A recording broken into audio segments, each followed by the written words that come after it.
record, and we're going to go get started. So I'm going to share my screen with you, right?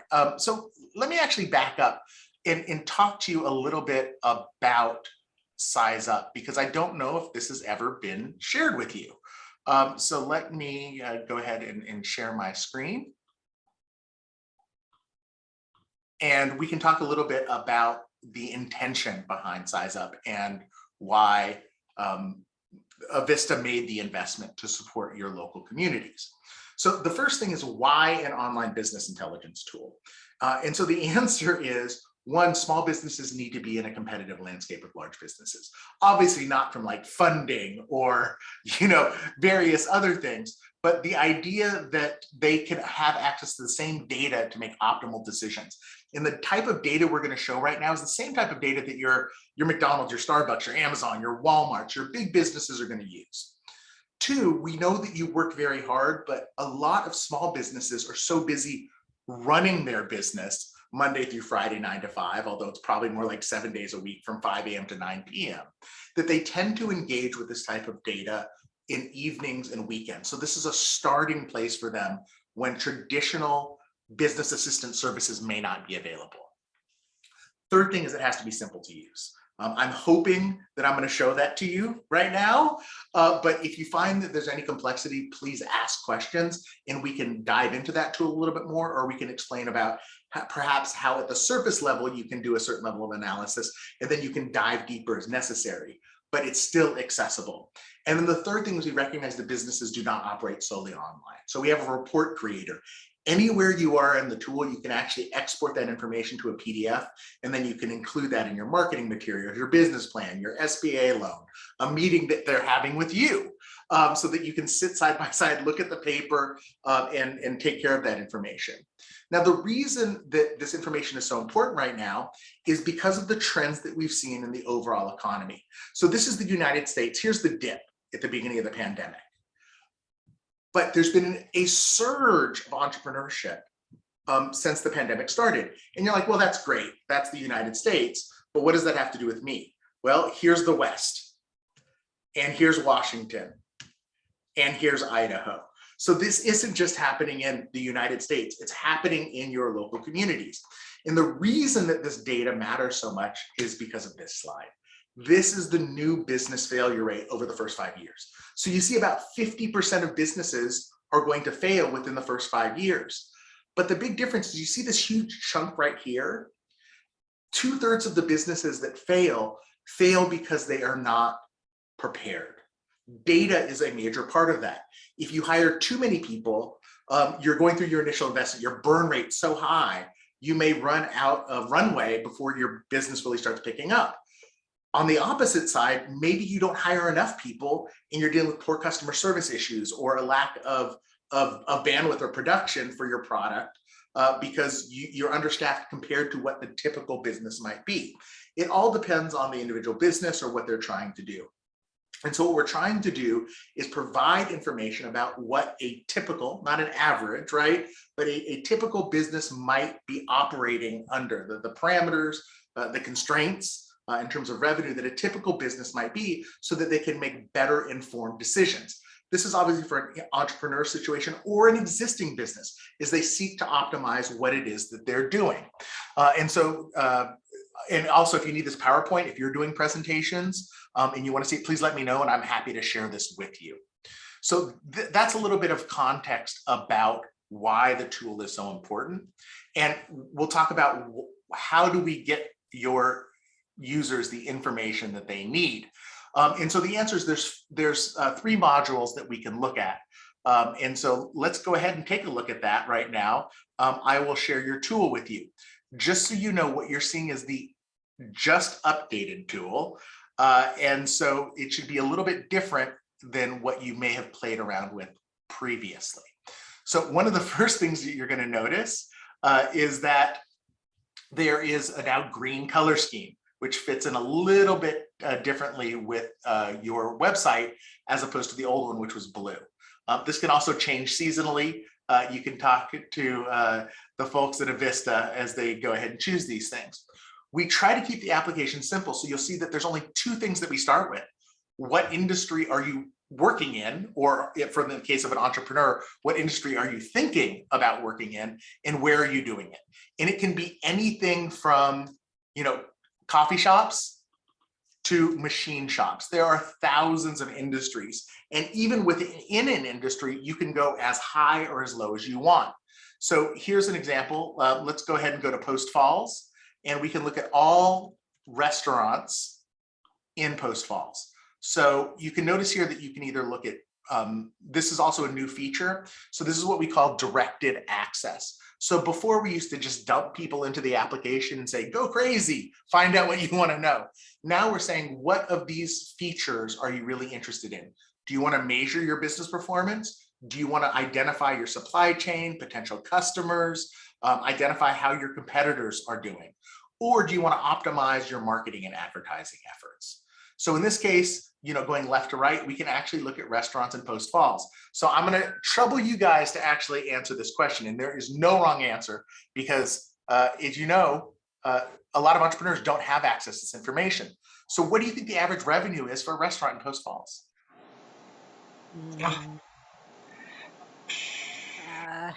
Again, this isn't profit. 250,000. 250,000. Okay, great. Good answer. And so we're going to find out. So again, we're going to super coach. Well, there's your answer. It's about $2.8 million. Oh, now, mind you, this is a blended average. So we're talking about everything from white tablecloths to, a taco truck. If taco trucks are permitted by zoning and other things, right? I know not every community has, but we could also look at other things. As I mentioned, we could look at, so maybe restaurants is a little bit broad, but we could look at coffee shops and we can see it's 1.5, or we could look at machine shops and we can see that it's 1.1. So whatever category that you're in, including, pizza, you can see the data related to that business. And this is exactly why this data is so important. And again, I'm not saying that every new pizza shop that starts is going to all of a sudden make $2 million of revenue in their first year, but it helps you understand, what, Joe's Pizzeria and, the Pizza Hut might be making. And we'll talk about that a little bit more. So let's go ahead and let's just look at coffee shops just for right now. And let's go ahead and plug in $1 million just to get it kind of closer. So what you'll see on all of these benchmarks is three things. You're going to see the chart or table view here, and then you'll see the heat map that's associated with that particular KPI or benchmark. KPI stands for Key Performance Indicator. So you'd see that if you're making $100,000, you're actually in the 52nd percentile of coffee shops.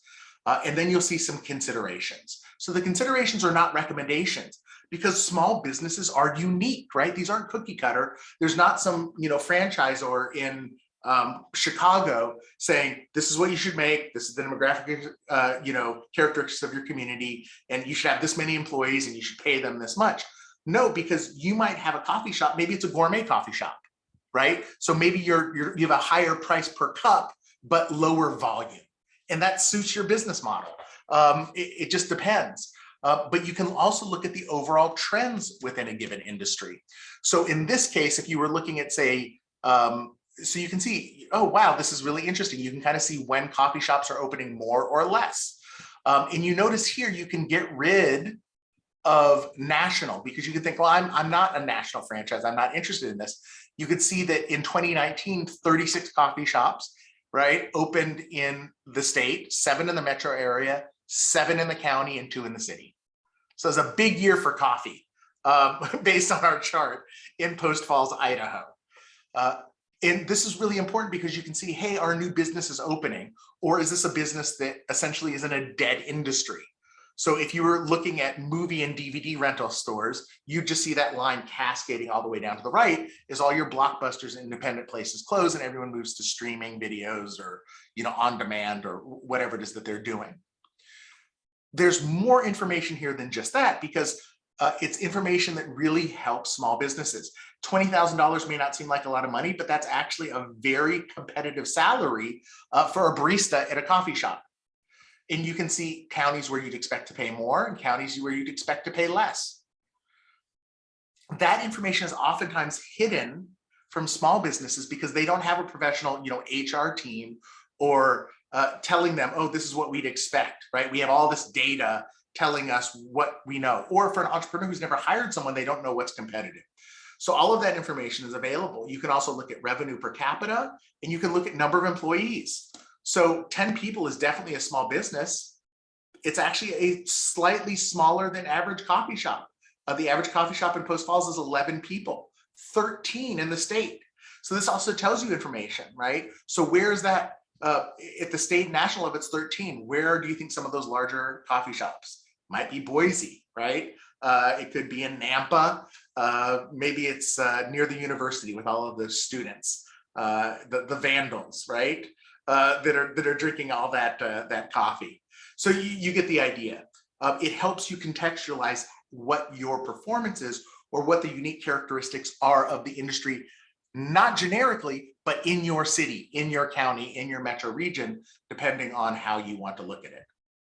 So we can look at cost effectiveness. So remember, this business was technically below average in revenue, but based on the salary that you're paying and the number of employees that you have, you're actually 8% above average.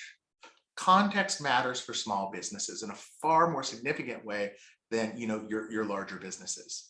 You can look at revenue per capita, where people are spending that money, and you can also look at local turnover. So look at this, it's 16%. Imagine that you are that coffee shop owner and you're losing one of, and again, you can have like 20 half-time people or 5 full-time and 10 half-time, but you should be losing about 1.6 full-time equivalent people every year. Imagine if one of your big concerns for your company or for your coffee shop or your organization is that you're losing talented workers and you have to go and recruit and then retrain them, and it's a lot of work. If I were losing one person or one person equivalent, I'd think, oh, this is awful. But objectively, through the lens of data, you're doing far better than you should be. And so maybe you need to look at other aspects of your business to focus your efforts on improving there as opposed to retention, because objectively you should be losing more than that one person. And so that's why this information is so valuable. Sometimes it's a little bit hidden when you don't have professional like HR people, but you may not know what your healthcare costs should be on average, $6,744, or workers' compensation. And I put in $1, but the average is $1.56. At the very bottom here, I want you to see the summary view. The reason that this is important is when you click on summary view, instead of seeing all these KPIs exploded out, you can actually just get a quick dashboard and you can see all of the information related to that. So here's our coffee shop. Let's say that it's our first year and we're doing really well, but we think we can do better. Maybe we can get up to that $1.5 million benchmark, but we're going to have to add staff, to get up there. Maybe we had to add another 2. So you can see as you change one input, the effect that it has on your output or your cost effectiveness. So as you start to scale up, maybe your cost effectiveness goes up. As mentioned before, you can always take this information, export it to a PDF, and now what you had online is now available offline as a report that you can then incorporate into other documents. So this is the first of 3 modules in Size Up Inland Northwest. And this is the module that helps you understand objectively how the performance of your existing business or your prospective business that you're thinking about opening would be doing against a business that is more typical in its industry. So let me pause there and ask Debbie and Lauren if they have any questions. No question. Okay, great. Yeah, Thank none so you. far, thanks. So we'll move over to the second module. Now, when I'm doing a training or a demo for this, I generally will switch between business to consumer or B2C, because starting off, you just want to be really intuitive.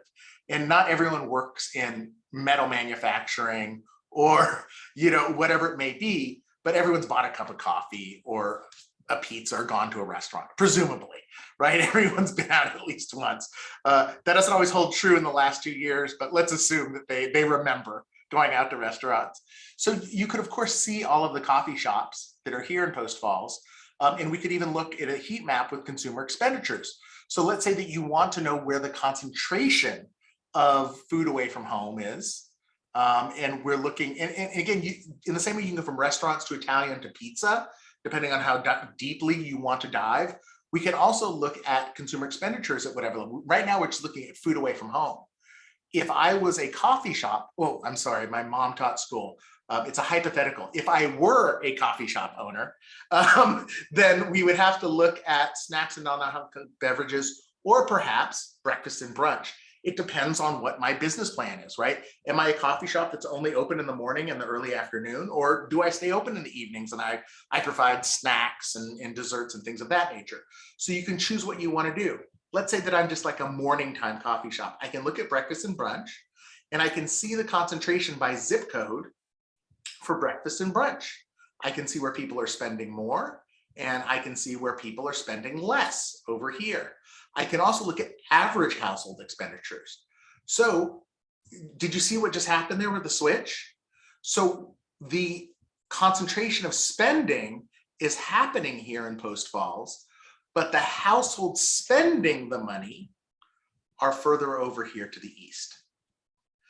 Both are completely valid forms of doing analysis. It just depends on what it is that I'm trying to accomplish, what my business plan is. So if I'm servicing business folk that are commuting in, then I might want to, focus here on where the money is being spent.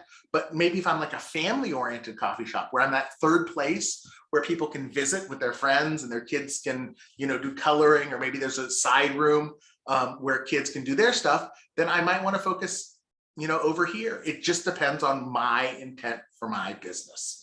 So you can look at that consumer expenditure data, and it's really valuable, especially again for kind of like more retail, focused operations. For business to business or B2B type of organizations, then you can use this tool in a different manner. I'm not saying that you couldn't use it this way, business to consumer. There's lots of things that you could do, but let's look at, say, carpenters, right? Everyone's building homes right now. There's a huge shortage. Here are all your competitors. And you notice it's everything from millwork to cabinets to, well, you get the idea. All of these businesses that may be involved. So as a carpenter, there's all sorts of different types of carpenters, but for this example, let's say, and let's go to a different city here. Anyone want to volunteer a city that they want to look at?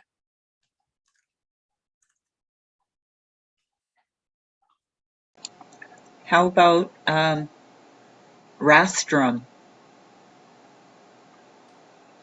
RATHDRUM. There we you go. Thank you. So let's look at all those carpenters there in Rathdrum. And so we've mapped them all out. We could find out more information about them, right? And then let's identify single family house construction. So instead of a carpenter that is selling directly to like the consumer, maybe they're working for these other businesses that are building homes. Maybe they're custom homes, for example. And so what you can do is you can actually look through here and find out more information about these prospective businesses. And again, you can even, here's their website, and you can find out more information about these businesses. But you can add or subtract as many industries as you want. So for instance, that's weird. There we go. Let's say that you're building cabinets, bookshelves, things of that nature. Offices need those things too, right? There's plenty of offices that still run on paper and need to store that information. So you could also look at commercial and office building construction. So you can use this as a prospecting tool, right? Or you can use this to identify the industries that your existing businesses are in and find out more information about them. And you can click on the link here, or you can click on the individual information as well to find out about those businesses. It depends on whether you're list oriented, right? Or if you are map oriented. So Mario, this is Debbie. I have a question for you on these Mm-hmm. maps here. So Sure. in looking at these maps, would it show suppliers if the suppliers were indeed there for those companies? Or is that a different tab? No, you are right on. So these are your customers in green, right? Green is money. Competitors, something to be cautious about. And here's this great vast ocean of blue here to support you. So as a carpenter, let's say you're working on smaller projects. This is just my scenario. Let's look at hardware stores. So here are your hardware stores, right? There's everything from Ace Hardware to Raptor Trading Post Hardware. You get the idea, right?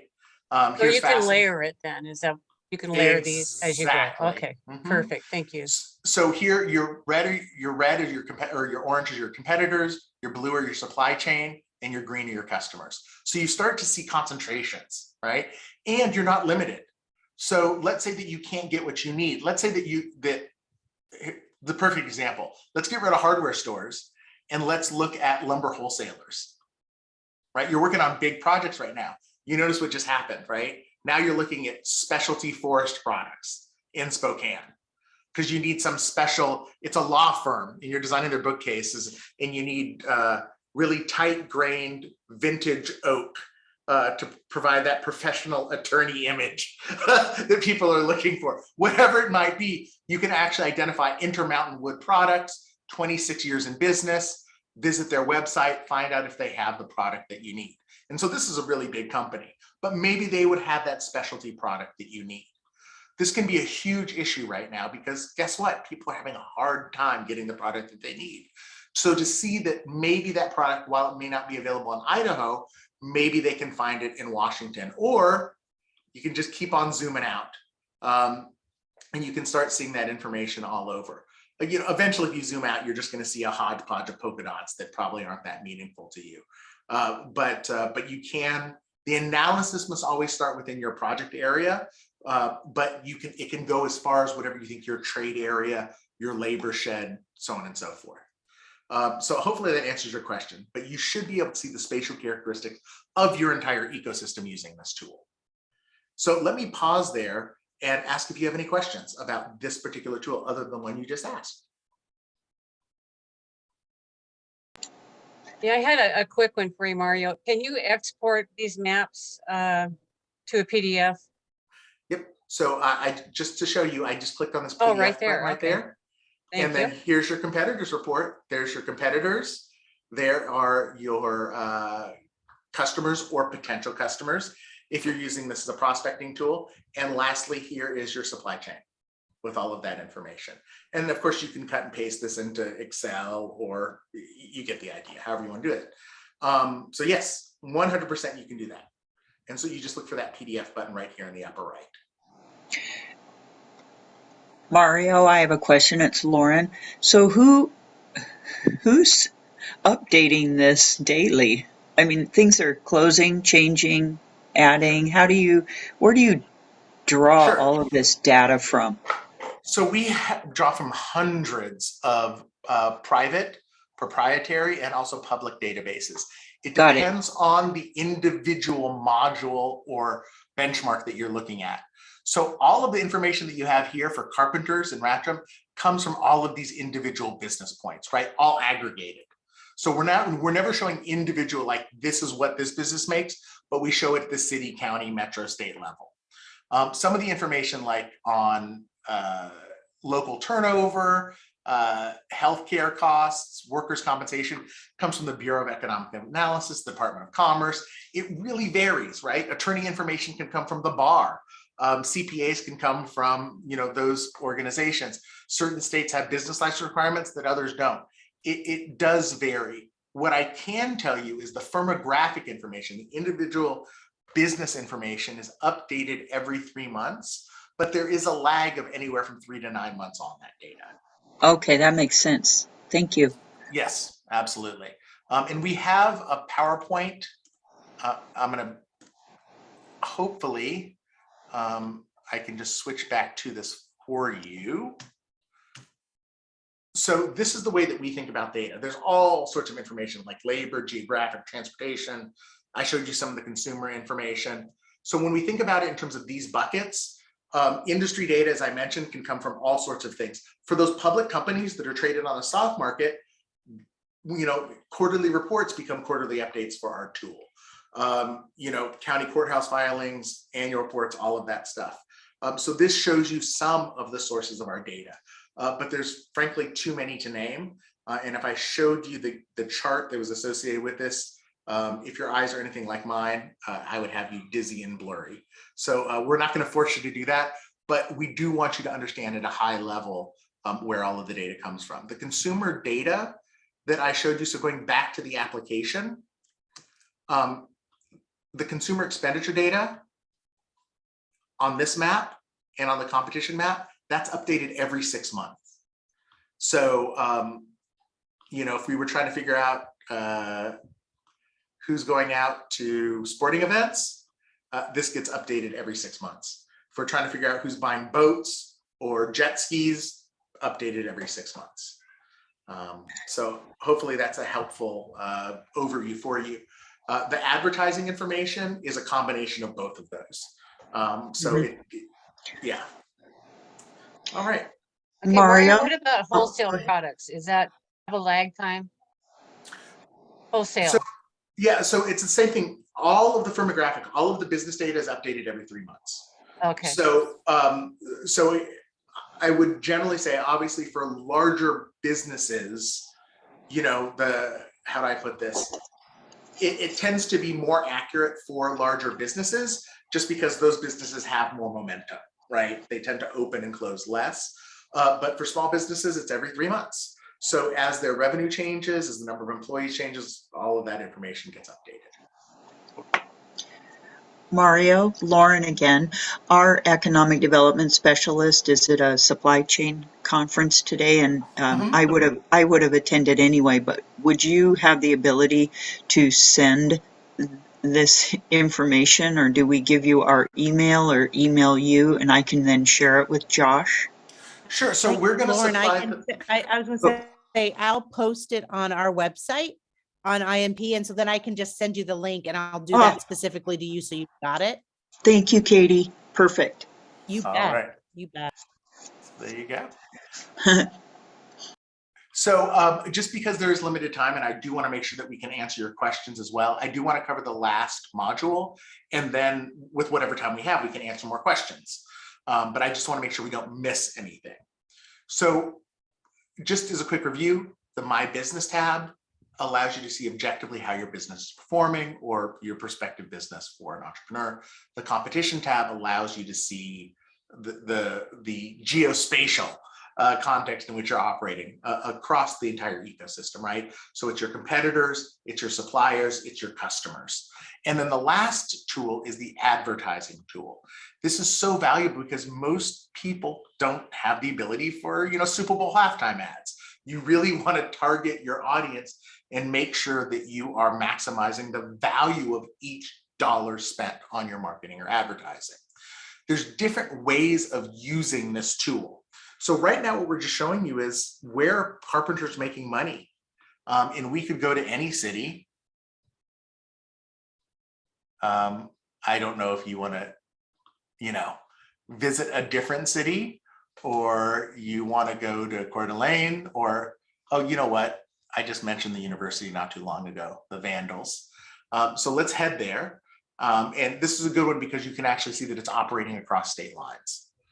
So this is where carpenters are making their money.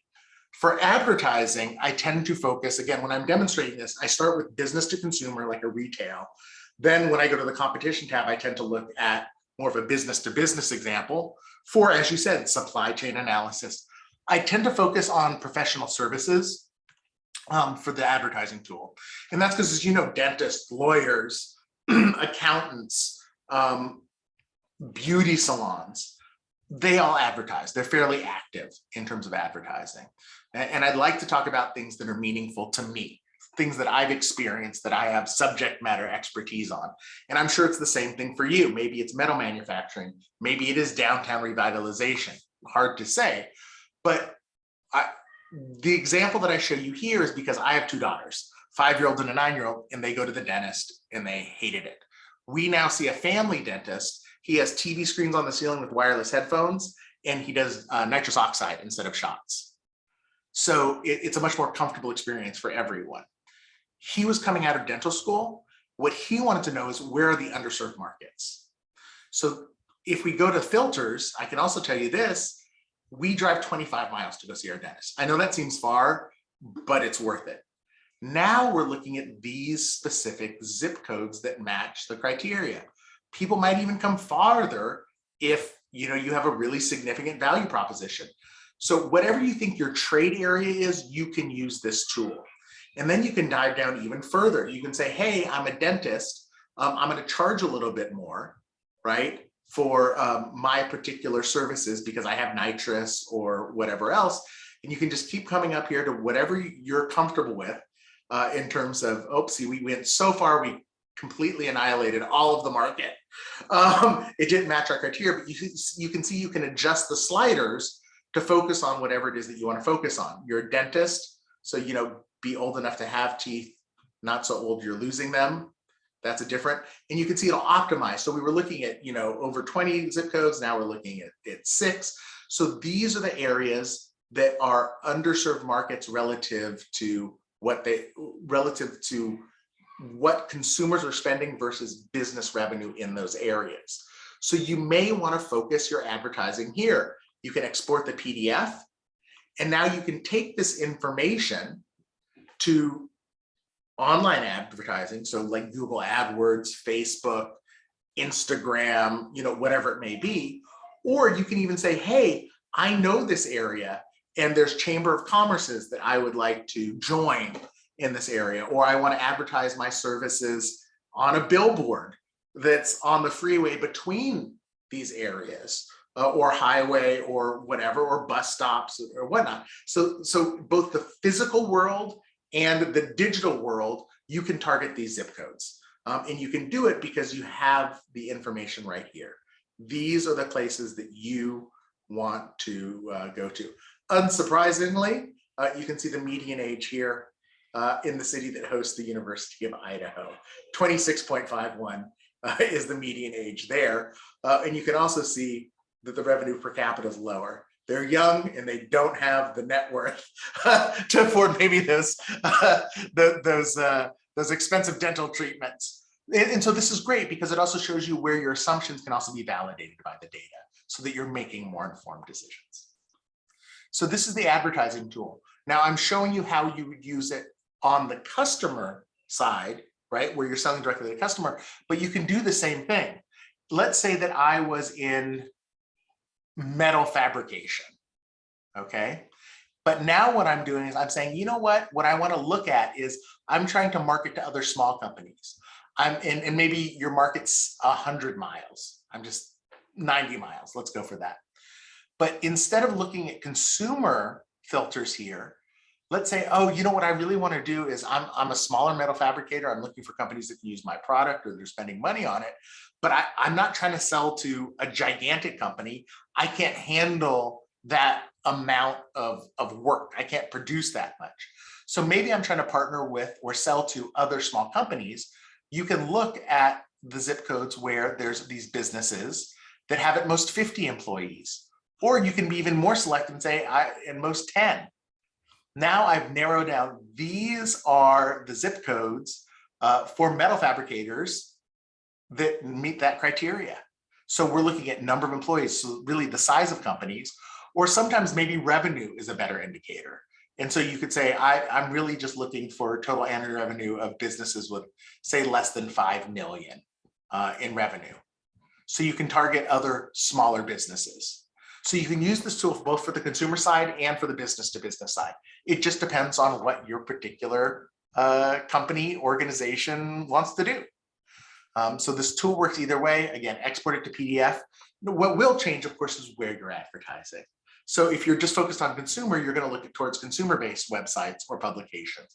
If I was doing metal manufacturing, I might be on LinkedIn, or I might be on trade magazines, or I might be advertising it at union halls or professional organizations around that.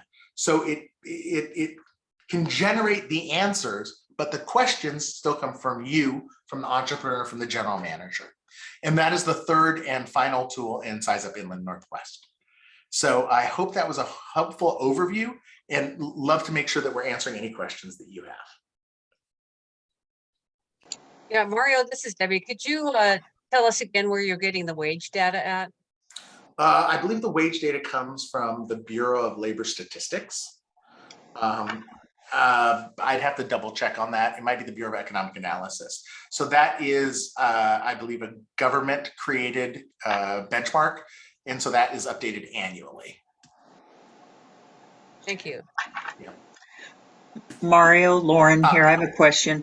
So I know that Josh and Jenny use MC, Moscow, Burning Glass quite a lot to work on projects and provide information. Have you ever, how does, you're able to isolate and create reports and such with MC.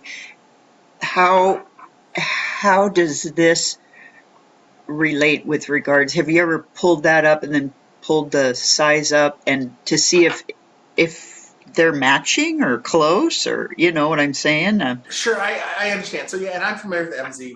We've been to conferences together. Oh yes. Yeah. So I mean, the answer is we all use similar foundational data aspects. We all have our data scientists. They all work slightly differently, in the same way that like Yelp and Google may have the same business, but the reviews are different and everything else. So there are similarities. Okay.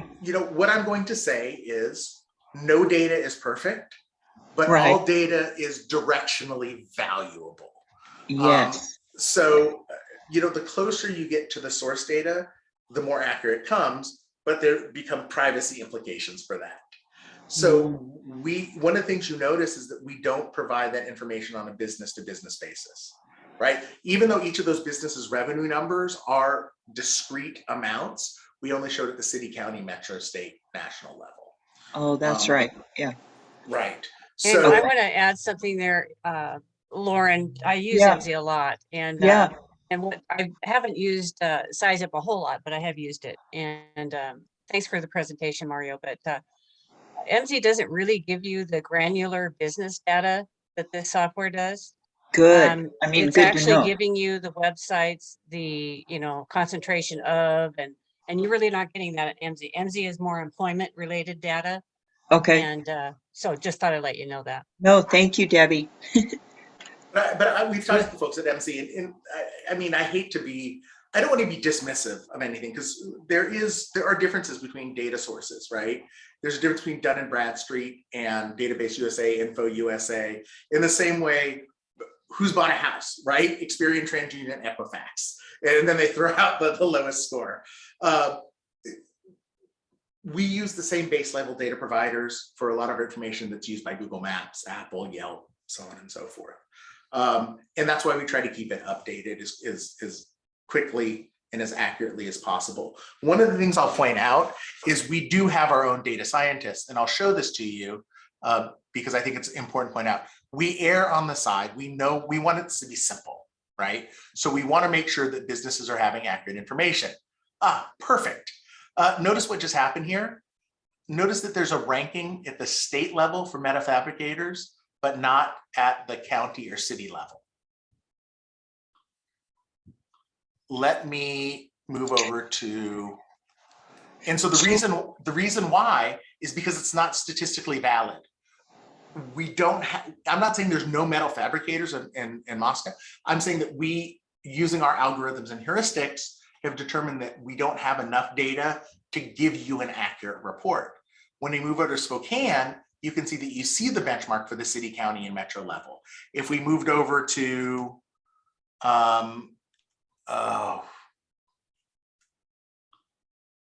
there we go, Coeur d'Alene, we get it at the county level. We will always default to showing you the most meaningful data at the smallest geography that we can. So, and again, it's not to say that there aren't those businesses. I'm sure if we went to the competition tool, we'd see that there are metal fabricators in the city, just not enough to make it statistically valid. So we always want to provide the most meaningful, actionable data, not all the data.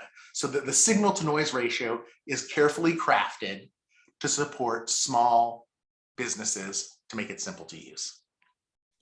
And this is Katie. And I think one thing just to mention too is, our MZ tool is for our INEA members, specifically for you guys to provide value to your members, where this Size Up tool is what's so wonderful about it is you can send, entrepreneurs, people who are wondering about their specific business, and they can do their own research.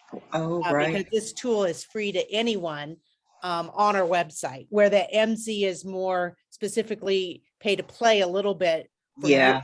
for EDC. So that's one option. The good news is you can share this out and they can do all the work on it on on the Size Up tool versus asking you for labor statistics that you have to turn around and get to them. Good point, Katie.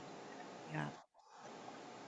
Do you have like Mario? Because I'm looking at this and I'm like, my mind is just, like zooming because I'm like, oh my gosh, there's so much information there. Do you guys have like not a benchmark, but like, okay, so I'm an entrepreneur and maybe I'm a squirrel. I'm not really sure what I want to do, but oh my gosh, there's so many choices that, just like questions to craft to narrow it down to say, okay, here's this tool. Here's the 6 things you better know before you, try to use it, or, that helps people to kind of narrow it down. I mean, the sky's a limit and that's great. But as I try to focus things down, do you have like, questions that they can ask themselves to help? So we do have videos. Let me share the screen again. So one, we're working on a tool that is more, how do I put this? Like a wizard, like more of a linear based tool. Okay. Here you can jump to whatever you want to do. What I will say is obviously for you, we have the training.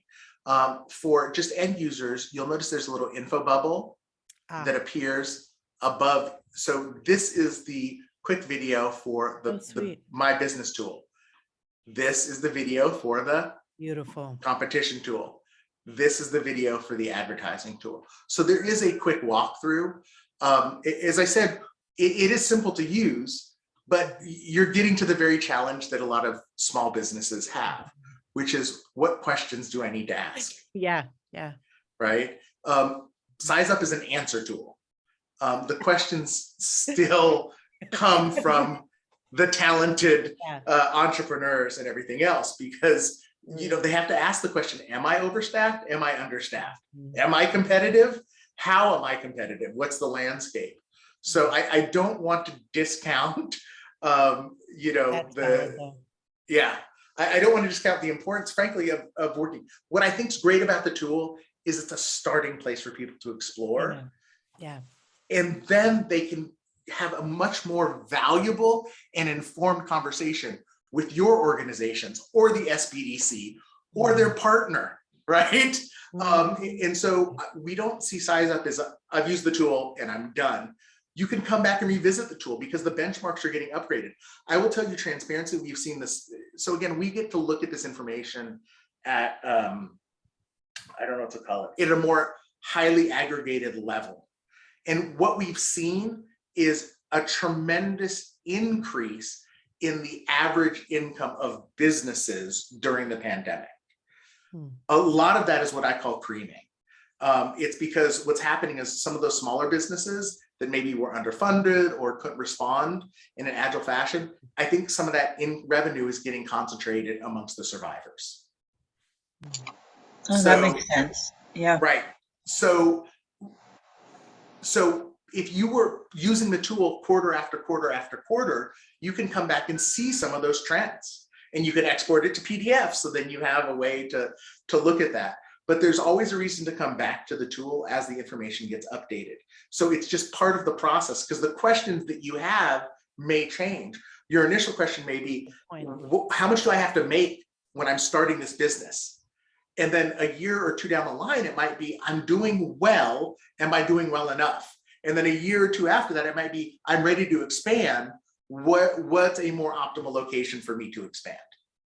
And so we just see this as a tool that works throughout that business's life cycle. But the questions still come from them. Yeah, that's true. Mario, this is Debbie. Does the SBDC use your tool? you know? As far as I know, it's a publicly available tool and people can use it however they want. We certainly suggest that is part of our implementation process with our clients, in this case, Vista and Lenore, is that they reach out to as many partners as possible to use that because we think it's a valuable tool. I can tell you, this is a long conversation, but we used to have, the SBA used to be, we donated a version of our SizeUp to the SBA, and we had to take it away because they weren't updating their website for security reasons. Because I think for the first 2 years of the Trump administration, there was no one appointed to oversee the SBA website. And we're like, you got to upset. So what happened is we took away the national tool, and it so now people come up to us all the time like, do you have a national tool? And we're like, no, we only have local or regional tools. So unfortunate. Maybe someone from the Biden administration will call us and go, we've appointed someone to oversee the website. Can we have it again? So I don't know what to say. It was a weird situation. But that's the answer. So I think it used to be part of like the national SBDC training, as far as I understood, and then go to the SBA website. Now that it's not available, I think it's kind of a regional thing. Yeah. Anything else that I can help with? We just need to get the word out, don't we, Mario? This is amazing. Sure. Yeah, lots of good stuff. Well, hopefully what we can do is we can make sure that the word gets out to all of your local businesses for Small Business Week. Yes. And I know that's where Katie and you guys will all be working together to co-promote the webinar that we'll be doing. That one will be different. It'll be very scripted, but we still think it'll be instructive for people to get started. What I found is, and this is Debbie from Valley Vision again, is Mhm.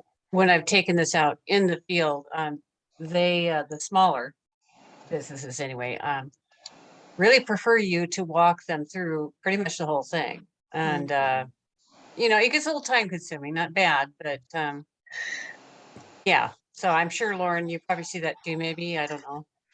They just like Right. walk them through it. You can't just, you know, give them an opener and say, here, take this tutorial and you're on your own. They want, Exactly. Want yeah, you they to want hold you their to hand. right, Exactly. exactly.